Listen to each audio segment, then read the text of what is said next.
Magandang araw po sa inyong lahat mga katropa. Nandito na naman tayo upang magbigay ng update sa ating manukan.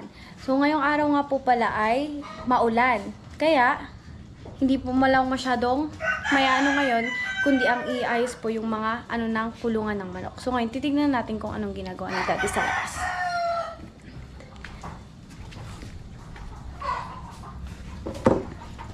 Ayun nga po pala si Daddy. Daddy!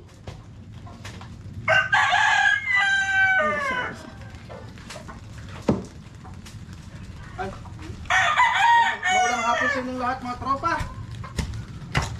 So, nag-check pala tayo sa mga manukan natin. Gawa nga nung ngayon. Maulan na, tapos minsan lumalakas na yung bagyong, yung hangin. Kaya, chinecheck natin yung mga manukan natin, yung mga titi. Para binabaon ko kasi yung mga steel bar na nakabaon sa lupa. Chinecheck natin kasi baka mamaya pag ganyan na malakas yung hangin, baka mamaya mabunot, liparin pati yung manok natin, masama sa paglipad ng titi. At sa video pala na ito mga tropa, i-update lang tayo dahil hindi naman natin pwedeng ilabas yung camera kasi baka mamaya masira. Maambon po kasi. Tapos lang din ng ulan, pero ayan na naman yung malakas na ulan, no? Paparating na naman. So yun, update lang tayo mga tropa, no? At ingat po tayong lahat sa bagyong Inday, sa super typhoon pa man din, di ba? Opo. No, super typhoon. Kaya yun, sisip natin yung manukan natin. At ito, natapos ko na itong dalawa. Ay, apat na yung natapos ko. Tapos yung ilan ko? 6, hindi pa tapos. Ito pala yung ginagamit kong pambaon ng steel bar. Yan, Ang laki nito.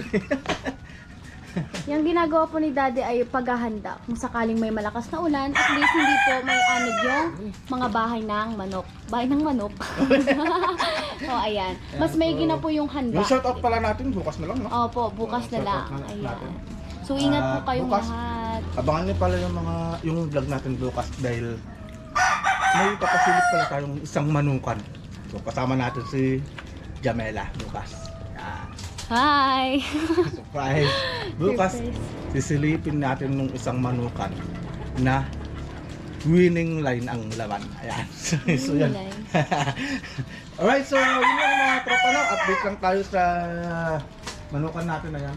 Nag-check lang ako ng mga tipi, ganyan. Para sa ganun, hindi naman sila maitangay ng malakas na hangin kung sakali man na lumakas yung hangin.